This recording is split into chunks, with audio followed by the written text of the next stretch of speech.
Hi vice. അപ്പം ടെമ്പിളിലേക്ക് കയറുന്നതിന് മുമ്പ് നമ്മൾ ചെരുപ്പ് അവിടെ ഊരി വെക്കേണ്ടതാണ്. പിന്നെ ഫുൾ ബോഡി കവർ ചെയ്യുന്ന പോലെ നമുക്ക് ഡ്രസ്സ് ഇടണം. എന്നാൽ മാത്രമേ നമുക്ക് അമ്പലത്തേക്ക് പ്രവേശിക്കാൻ പറ്റൂ. അപ്പോൾ ഞങ്ങളെ കൂടെ വന്ന രണ്ടാൾക്കാർ ഷോർട്ട്സ് ഇട്ടുകൊണ്ട് അവർ പുറത്തേക്കാണ്. ഞങ്ങൾ നല്ല നീറ്റായിട്ട് ഡ്രസ്സ് ഇട്ടുകൊണ്ട് നമുക്ക് അമ്പലത്തിനുള്ളിൽ കയറാൻ പറ്റി.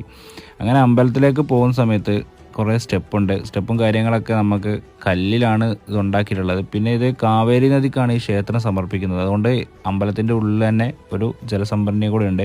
പിന്നെ ടൗണിൽ നിന്ന് കുറച്ച് ഉള്ളിലേക്കാണ് ഈ അമ്പലം സ്ഥിതി ചെയ്യുന്നത്. അതുകൊണ്ട് നല്ലൊരു ഡ്രൈവർ വേണം, കാരണം വളവും തിരിവൊക്കെ കൂടുതലാണ്. പിന്നെ ഇപ്പം ഈ മൺസൂൺ കാലത്ത് പോവാണ് കുറച്ചുകൂടെ ബെറ്റർ, നല്ല കൂളിംഗ് ആയിരിക്കും. നല്ല നമ്മളെ തണുപ്പ് കാലത്താണ് നല്ല നമുക്ക് പോകാൻ നല്ലത്. പിന്നെ കാഴ്ചകളൊക്കെ അതിമനോഹരമാണ്. ചൂടുള്ള സമയത്ത് പോയാൽ ചൂടുണ്ടാവും, എന്നാലും കൂറ് കായകൊണ്ട് നല്ല തണുപ്പുണ്ടാവും. അങ്ങനെ ഇവിടെയാണ് നമുക്ക് നേർച്ച ചെയ്യാനുള്ള പൈസ നമുക്ക് ആ വെള്ളത്തിലിടാവുന്നതാണ്. കോയിൻസാണ് ഏറ്റവും കൂടുതൽ നിങ്ങൾക്ക് കാണാം. അപ്പുറം പിന്നെ പൂജ ചെയ്യാനുള്ള സ്ഥലമുണ്ട്. അപ്പോൾ അവിടെ നിന്നാണ് ഈ ജലസംഭരണിയിൽ നിന്നാണ് ഈ വെള്ളം ഇങ്ങോട്ട് വരുന്നത്. നല്ല പ്യുവർ വാട്ടറാണ്. കൂർക്കി പിന്നെ പറയേണ്ട പ്യുവർ വാട്ടറാണ്. മസ്റ്റ് ട്രൈ ആണ് ഈ ടെമ്പിൾ. എന്തായാലും പോയി നിങ്ങൾ കണ്ടാണ്. കണ്ടവരാണെങ്കിൽ ഒന്ന് കമൻറ്റ് ചെയ്യുക എങ്ങനെയുണ്ട്.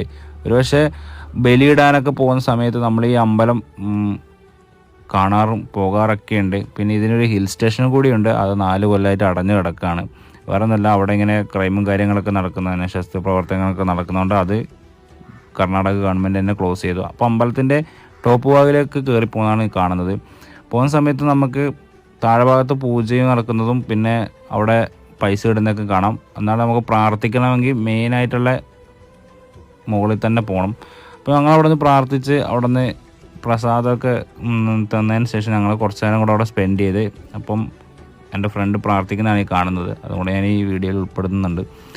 അങ്ങനെ അവിടെ നിന്ന് അവൻ പ്രസാദം കാര്യങ്ങളൊക്കെ മേടിച്ച് ഞങ്ങൾ കുറച്ച് നേരം അവിടെ സ്പെൻഡ് ചെയ്ത ശേഷം നേരെ വീട്ടിലേക്ക്. അപ്പം ബാക്കി പിന്നെ